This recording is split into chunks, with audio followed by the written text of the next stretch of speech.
I used to believe love was simple. Emily and I had been together for 3 years, and when I asked her to marry me, so much. she cried, laughed, and said, "Yes, of course, I will." I remember saying, "I'll protect you forever," and she answered, "I trust you with my life." I believed every word. I worked long hours at the office, came home tired, and still felt lucky. Emily would smile and say, "You're doing this for us," and I would nod and reply, "For our future." We talked about a small house, weekend breakfasts, and children someday. She liked to plan, and I liked listening. Jason and Ryan had been my friends since school. Jason joked, "Man, you finally settled down." Ryan laughed and said, "Emily keeps you human." Mark was newer, but he seemed honest. He once told me, "You're lucky. Don't mess this up." Trusted them. They were family to me. One evening, Emily sat beside me on the couch and said, "Valentine's Day is coming?" I smiled and answered, "I already planned something." She squeezed my hand and said, "The girls want a night out." "Just us girls?" I laughed softly and said, "Have fun. I trust you." She kissed my cheek and replied, "I love you." I said, "I love you too," without hesitation. Jason texted later, "We're grabbing drinks Friday." I replied, "Another time." Emily's out. Ryan sent, "Good man." Mark wrote, "Enjoy the peace." I smiled at my phone. That night, Emily packed her bag. I asked, "You sure you're okay?" She said, "Why wouldn't I be?" I answered, "Just checking." She hugged me and whispered, "Stop worrying." I watched her leave and felt calm. I stood alone in the kitchen later, holding the receipt for her ring. I told myself, "This is my life now." I felt proud, steady, and sure. I had no idea how fragile trust could be, or how fast everything could break. I checked the date again and smiled. Valentine's Day felt ordinary. Emily felt safe. I told myself, nothing bad happens when you love right. My phone buzzed. Jason joked, "Don't forget us when you're married." I replied, "Never," Ryan added. "She's lucky," I answered. "So am I." Mark sent a thumbs up. I felt surrounded, supported, and certain. Emily called from the car and said, "I'm heading out." I said, "Text me when you get there." She laughed and said, "Always." The line went quiet. I sat down and thought about vows, rings, and promises. I whispered, "This is forever." I didn't see the cracks. I didn't hear the warning signs. I only felt peace. I folded the receipt carefully and put it in my wallet. I told myself, some people are blessed. I believed I was one of them. I turned on the TV and muted it. My phone stayed quiet. I said aloud, "She's just busy." I checked the time and smiled again. I wasn't worried. I trusted love. I trusted her. Before bed, I texted, "Hope you're having fun." Minutes later, she replied, "Love you." I typed, "Love you more." I slept easily. Believing tomorrow would be normal, morning came quietly. I woke up smiling. I made coffee and said, "Life is good." My phone had no missed calls. I didn't question it. I trusted the woman I planned to marry. I trusted the people I called friends. I had no fear. I had no doubt. I only had hope. I folded the receipt one last time and placed it on the table. I whispered, "Everything is perfect." I didn't know this was the calm before my world ended. I walked to the window and watched cars pass. I felt steady. I felt loved. I believed loyalty was unbreakable. I believed promises mattered. I believed people stayed. I believed wrong, but I didn't know it yet. I picked up my wallet and smiled at the future waiting for me. I had everything. I had trust. I had love. I had peace. I breathed deeply and said, "This is the life I chose." I didn't see the knife already raised. I didn't hear the lie already spoken. I stood there, calm, unaware, and certain nothing could touch me now. I closed my eyes and smiled, holding on to a promise that was already breaking. Even if I couldn't feel it yet, not on that quiet, ordinary, trusting morning of my life, I truly believed love would never betray me like this. Not ever, not then, Valentine's Day started like any other day. I texted Emily, "Good morning. Hope you slept well." "Ain't." She replied 10 minutes later, "Morning." "Busy already?" I smiled and answered, "Tonight okay?" She wrote, "Girls' night, remember?" I typed, "Right. Have fun." I told myself not to be needy. At work, I tried to focus. My phone stayed quiet. I checked it anyway. I sent everything good? No reply? I leaned back and whispered, "Relax." Liam noticed and said, "Big plans tonight?" I shrugged and said, "Fiancée is out with friends." He laughed and replied, "Trust is everything." "Man," I nodded too fast. Later Liam added, "Love works when people tell the truth." I joked, "You sound bitter." He smiled and said, "Experience." His tone stayed with me longer than it should have. I told myself I was reading too much into it. After work, I stopped by a bar near the office. I didn't want to go home to silence. I ordered a drink and checked my phone again. Still nothing. I typed, "Text me when you can." I erased it, then sent it anyway. The bartender asked, "Waiting on someone?" I answered, "Just passing time." At the next table, I overheard a woman laughing and saying, "She said she was with the girls." Her friend replied, "That excuse always works." They laughed harder. My chest tightened. I told myself, "It's not about you." I finished my drink quickly. Jason texted, "You good?" I replied, "Yeah." He wrote, "Enjoy the quiet." I answered. Trying, Ryan sent a heart emoji and wrote, "Lucky man." I smiled at the screen like it could see me. I called Emily. It rang. No answer. I tried again. Voicemail. I left nothing. I didn't want to sound worried. I told myself she's busy. I walked home slowly, checking my phone every few steps. At home, I sat on the couch and stared at the wall. I sent another message. "Everything okay?" Minutes passed. Nothing. I stood up and said out loud, "Stop." I poured water and drank it like it could calm me. Finally, she texted, "Sorry," loud music. I replied fast. "All good," she wrote. "Talk later," answered. Okay. My hands were shaking and I didn't know why. I changed clothes and lay on the bed. I stared at the ceiling and replayed Liam's voice. "Truth matters." I laughed softly and said, "I trust her." Saying it out loud felt necessary. The pressure in my chest grew heavier. I pressed my palm there and whispered, "You're fine." I thought about our future and forced myself to smile. I didn't want doubt to win.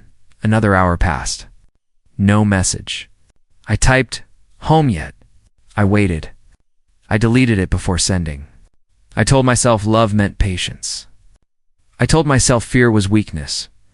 Near midnight, she finally texted, "Heading back soon." I replied, "Drive safe." She sent a heart.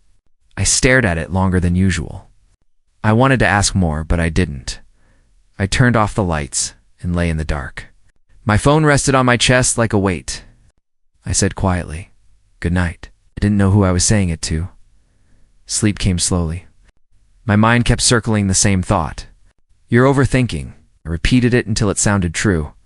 I closed my eyes, believing every word she told me.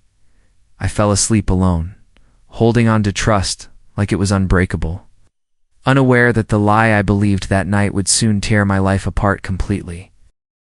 A week later, I went to the clinic for a routine work checkup. I stood in line, scrolling my phone, when I heard a voice say, "Emily, this way." I turned slowly and saw her standing near the reception desk. My chest dropped. I said, "Emily." She looked at me, and all the color left her face. She whispered, "Why are you here?" I asked, "That's my question." She looked around and said, "Not here." I replied, "Now." She shook her head and said, "Please." I followed her outside, my legs weak. I asked, "Are you sick?" She didn't answer. I said, "Emily, talk to me." She started crying. I raised my voice and said, "Why are you at a clinic?" She covered her face and said, "I didn't know how to tell you. I felt sick," and said, "Tell me what?" She whispered, "I'm pregnant." The word hit me like a punch. I stepped back and said, "That's not possible." She cried harder and said, "I'm sorry." I laughed once and said, "Sorry for what?" She looked at me and said, "For everything." My heart raced. I asked, "Is it mine?" She stayed silent. I screamed, "Answer me!" She shook her head slowly. My ears rang. I said then, "Whose is it?" She whispered, "It's complicated." I shouted, "Say it." She said, "Jason." I felt dizzy. Then she added, "Ryan." My knees almost gave out. Then she said, "Mark?" I stared at her and said, "All three?" She nodded. I shouted, "On Valentine's Day." She cried and said there was a party. I yelled, "You said you were with the girls." She grabbed my arm and said I was drunk. I pulled away and said, "That's your excuse." She said, "It just happened." I laughed bitterly and said, "3 times?" She said, "I was confused." I shouted, "You planned a future with me," she cried. "I hate myself." My stomach twisted. I said they were my friends. She whispered, "I know." I screamed. "You looked me in the eye," she said. "I didn't mean to hurt you," I replied. "You destroyed me." My hands shook. "I felt like throwing up," she said. "Please don't leave." I said, "Get away from me." She tried to touch me again. I shouted, "Don't." People stared, but I didn't care. I asked, "How long did you lie?" She said, "Since that night." I said, "Every kiss was fake." She said, "I still love you." I laughed and said, "Love doesn't do this." She fell to her knees and cried. "I'll fix it," I replied. "You can't." My head pounded. I felt rage, shame, and disbelief all at once. I walked with her to her apartment because she wouldn't stop crying. Inside, I saw our photos on the wall. I pointed and said, "Was any of it real?" She said, "Yes." I replied, "You ruined it." She said, "They didn't mean anything," shouted. "They meant everything." She said, "Alcohol made me stupid." I answered, "You chose this," she begged. "Forgive me." "I don't know you." I felt hollow. My chest hurt like it was tearing open. I grabbed my jacket. She screamed, "Please stay," I said. "I can't breathe here." "Tsk," she cried. "I'll tell them to leave my life," I replied. "They already took mine." I opened the door. She followed me and said, "What about the baby?" I turned and said, "That's not my child." Her face collapsed. I stepped into the hallway, shaking. My vision blurred. I leaned against the wall and whispered, "This isn't real." I walked down the stairs, each step heavier than the last. Outside, the air felt sharp. I sat in my car and screamed until my throat burned. I said, "I trusted you." The silence answered me. I drove without knowing where I was going. My hands wouldn't stop shaking. I said, "Everything is gone." That moment split my life in two. I didn't know who I was anymore. I knew one thing clearly. Nothing would ever be the same again. I shut myself off from everyone after that day. I stopped answering calls and messages. I didn't eat. I didn't sleep. I sat on the edge of my bed and whispered, "How did I miss this?" My mind replayed Emily's face, her tears, her lies. I kept asking myself, was I not enough? I finally called Jason. When he answered, I said, "Meet me." He replied, "Man, listen." I cut him off and said, "Now." We met outside his apartment. I asked, "Why?" He stared at the ground and said, "I didn't plan it," I said. "You knew she was my fiancée," he muttered. "I was drunk."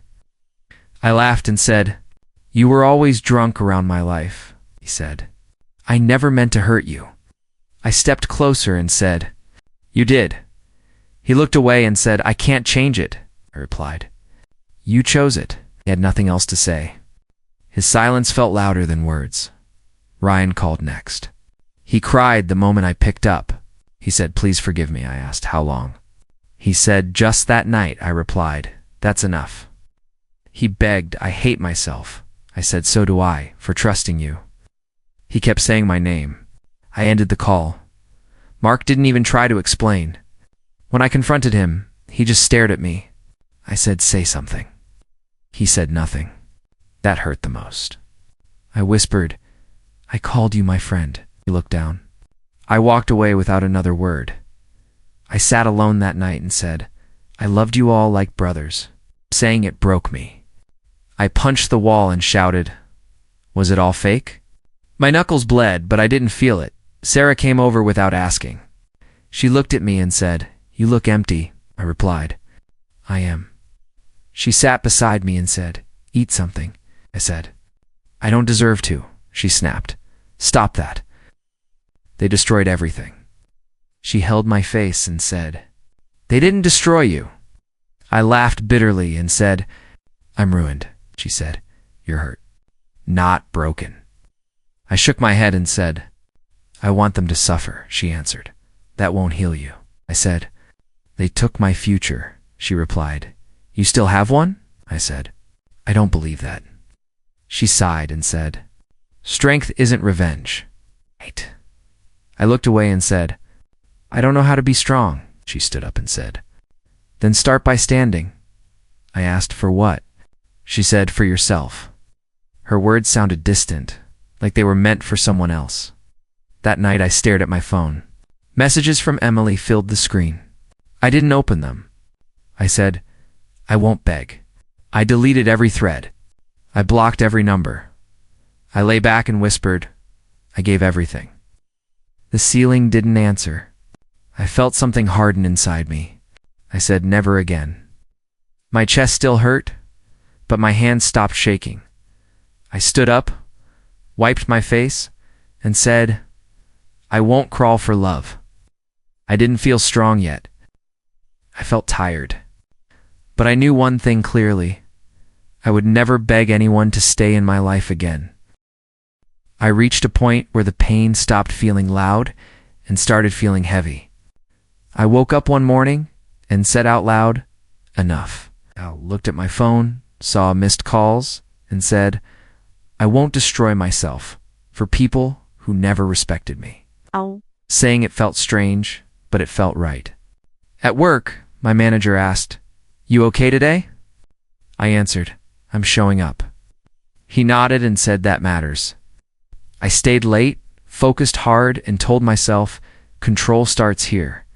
When my phone buzzed, I didn't look. I said, "Not today." After work, I walked into a gym. A man with calm eyes said, "First time?" I replied, "I need discipline." He smiled and said, "I'm Daniel." "Push me," he said. "You'll hate me." I replied, "Good." He made me run until my lungs burned.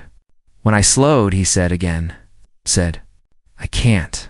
He replied, "You will." Sweat dropped from my face, and I said, "I'm tired of being weak." Daniel answered, "Then stop quitting."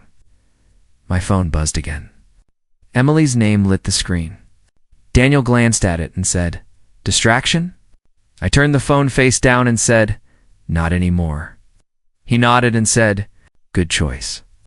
Between breaths, I said, "I want revenge." Daniel replied, "Then get better." I said, "I want them to hurt." He said, "They will. If you grow." His words stayed with me. When the session ended, Daniel said, "Same time tomorrow." I answered, "I'll be here." My body shook, but my mind felt clear. At home, I blocked numbers, deleted photos, and said no more access. Emily called. I watched it ring and said, "You lost that right." She texted, "Please talk to me." I didn't reply. I told myself revenge doesn't need blood. It needs patience. Days passed. Daniel corrected my form and said, "Focus." I replied, "I am." My body changed slowly. My thoughts followed. At work, I spoke with confidence. My boss said, "That's new." I answered, "So am I." Emily kept trying. I kept ignoring. One night, I stood in front of the mirror and said, "You survived." My chest felt lighter. I slept early and woke steady. Daniel said one morning, "You're different?" I asked. "Better?" He smiled and said, "Aware." That word meant more than praise. I walked home that night and said, "I choose myself." For the first time, I believed it. I felt control returning, quiet and steady. I wasn't healed. I wasn't happy, but I was moving forward. I turned off the light and whispered, "This is mine now." I slept knowing I would rise again tomorrow. Stronger, calmer, and done begging forever. I didn't go looking for updates, but they found me anyway. At work, a coworker leaned over and said, "Did you hear about Jason?" I replied, "No." She lowered her voice and said, "He got fired." My chest tightened. I said, "Why?" She shrugged and said, "HR mess, drinking complaints." I nodded and said, "That's unfortunate," but my hands shook under the desk. Later that day, Ryan's name came up. Another coworker said Ryan and his girlfriend split. I asked, "What happened?" She answered she found messages. I looked away and said, "I see." My mind whispered, "So this is how it starts." Mark's news came from an old mutual friend. He texted, "Crazy stuff.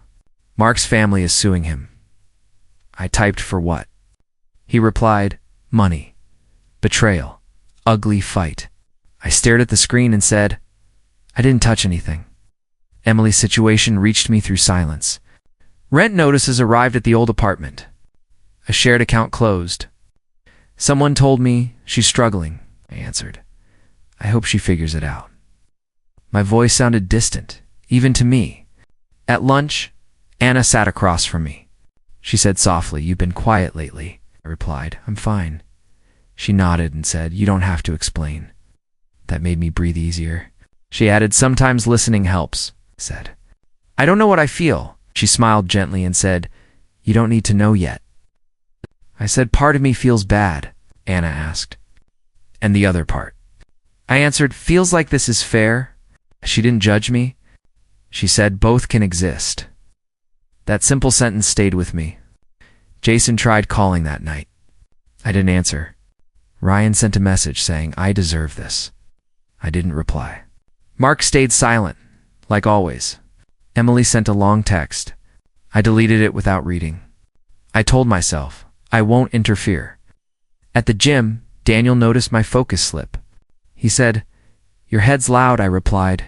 "Karma's working." I said, "I don't know." He nodded and said, "Then keep training." Anna walked with me after work another day.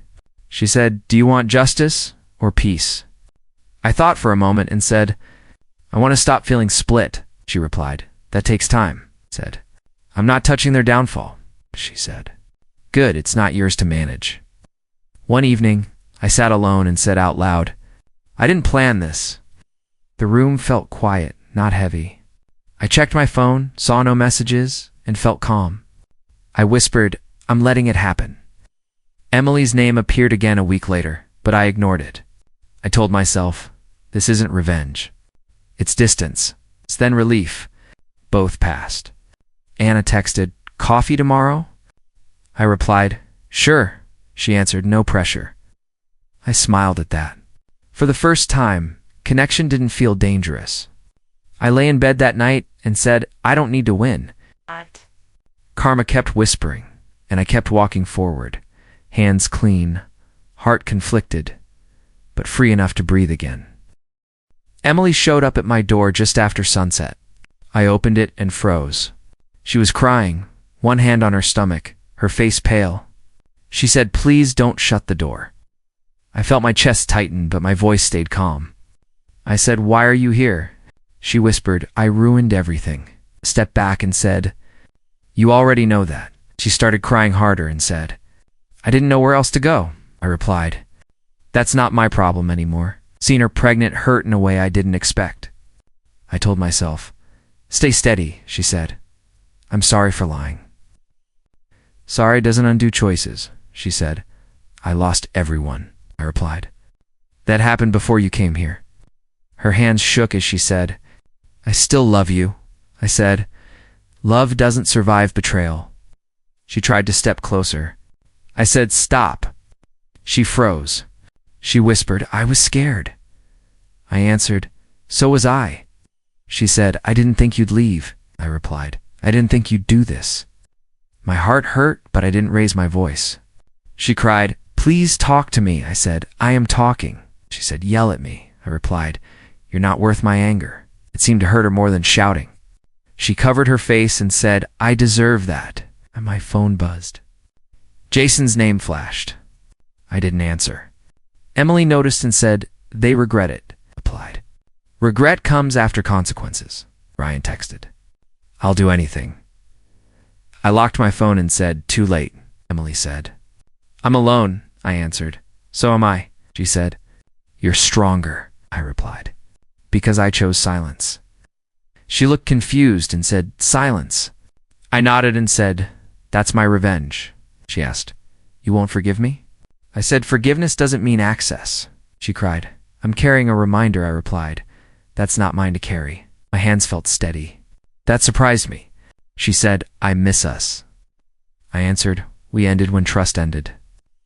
She reached out again. I stepped back and said, "This is goodbye." Her voice broke as she said, "Please." I looked at her and said, "I wish you strength." Jason called again. I declined it. Ryan sent another message. I deleted it. Emily watched and whispered, "You changed." I said, "I grew." She said, "I never meant to hurt you." I replied, "Intent doesn't erase damage." She asked, "Is there nothing left?" I said, "Only lessons." She nodded slowly. Tears fell, but I didn't wipe them. I said, "You should go." She hesitated and said, "Take care," I answered. "I am." I closed the door gently. I leaned against it and exhaled. My chest felt sore, but calm. I said softly, "I don't need to win." My phone stayed silent. I didn't chase it. I walked back into my apartment and sat down. I said out loud I chose peace. For the first time, I believed it. The power wasn't in words or fights. It was in walking away without begging. I turned off the light and felt clear. I had faced them and I'd stayed myself. Silence had done what anger never could. I was done. I didn't touch anything, and still, everything fell apart. One morning at work, someone said, "Emily moved out," I replied. I heard. They added, "No one's helping her now." I felt a dull ache and said, "That's sad." I meant it. Even if I didn't act on it. At lunch, another voice said, "Jason's name is all over social media," I asked. "Why?" They said, "Screenshots, stories, people talking." I nodded and said, "He made choices." Ryan's fall came next. Someone said, "He can't show his face anywhere." I replied, "Shame is loud." Mark's ending was quieter. A text said, "Mark left town." I typed, "Good luck to him," and closed the chat. That night I sat alone and said, "I didn't cause this," saying it felt important. I looked at the wall and whispered, "Betrayal eats people from the inside." I didn't feel joy. I felt clarity. Anna called and said, "You sound tired." I replied, "I am." She said, "Want company?" I answered, "Yes." She came over with coffee and said, "No advice today." I smiled and said, "Thank you." She sat quietly. That silence felt safe, I told her. "Part of me still hurts," she said. "That's human," I added. "Part of me feels relieved." Ow. She nodded and said, "That's honesty?" I asked. "Does that make me cruel?" She replied, "No, it means you survived." Days passed. Emily tried once more through a mutual friend. The message said she's alone. I answered, "I can't fix that." Right. My voice didn't shake. Jason sent nothing. Ryan stayed hidden. Mark was gone. I said out loud, "This is the cost of betrayal." Anna and I started walking after work. She asked, "Do you ever miss who you were?" I said, "Sometimes." She asked, "Do you miss them?" I said, "No." She smiled softly and said, "That matters." One evening, I told her, "I don't want to become hard." She replied, "Strength isn't hardness." I asked, "Then what is it?" She said, "Boundaries." That word settled deep inside me. I stood in front of the mirror later and said, "You didn't become cruel." My reflection didn't argue.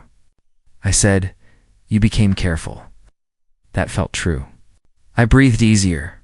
News kept drifting in, but it no longer cut me. Someone said Emily's friends left. I replied, "That happens." Someone else said Jason wants forgiveness. I answered, "That ship sailed." Ryan stayed silent. Mark never came back. I felt distant, not angry. Anna asked one night, "Have you forgiven them?" I thought and said no. She asked, "Then what changed?" I replied, "I forgave myself." She smiled and said, "That's the hard one." I lay in bed later and said, "Survival isn't revenge." The room felt calm. I added, "It's growth." My chest felt lighter than it had in months. I stopped replaying the past. I stopped asking why. I told myself some people destroy what they touch. I wasn't one of them anymore, Anna texted. "Proud of you," I replied. "I'm learning," she answered. "That's enough." I turned off my phone and rested. I didn't win anything. I didn't lose myself either. I walked forward, stronger, quieter, and free.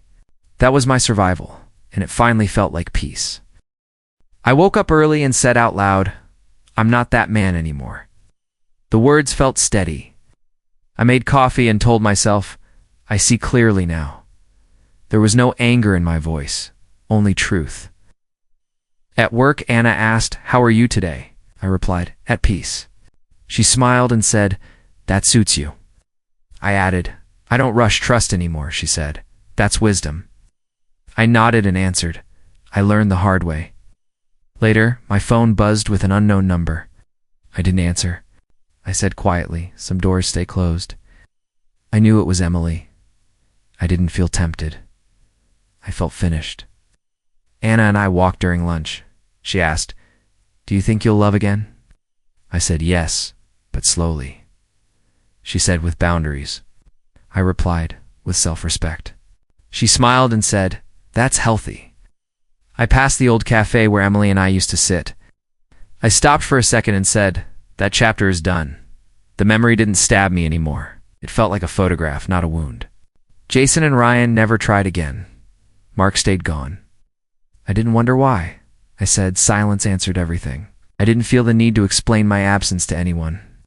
That evening I stood in front of the mirror and said, "You survived betrayal without becoming bitter." My reflection looked calm. I added, "You walked away instead of breaking." That mattered to me. Anna called and said, "Movie night." I replied, "Sure," she added, "no expectations." Said, "Perfect." Sitting beside her felt easy. No pressure, no fear. During the movie she whispered, "You seem lighter," I answered. I stopped carrying what wasn't mine. She nodded and said, "That's strength." I didn't argue. Later, alone, I said, "I don't need revenge." The words felt final. I added, "Peace is louder." My chest felt open, not guarded. Emily never came back. I didn't wait. I didn't check. I said, "Love that hurts isn't love." Saying it didn't hurt anymore. I wrote in a notebook, "Trust grows where respect lives." I closed it and felt grounded. I wasn't rushing healing. I was living it. Anna texted, "Good night." I replied, "Sleep well." I smiled, not because of romance, but because connection felt safe again. I lay in bed and said, "Walking away saved me." The ceiling stayed quiet, but I felt answered. I thought about the man I was and said, "You did your best." I thought about who I became and said, "You did better." That balance brought peace. I didn't win over them. I won myself back. I didn't shout. I didn't beg. I chose silence, growth, and dignity. Before sleep, I whispered, "I know my worth." The words settled deep. I closed my eyes without fear. I walked forward alone, stronger and whole. That was my victory, quiet and unshaken, and it was finally enough.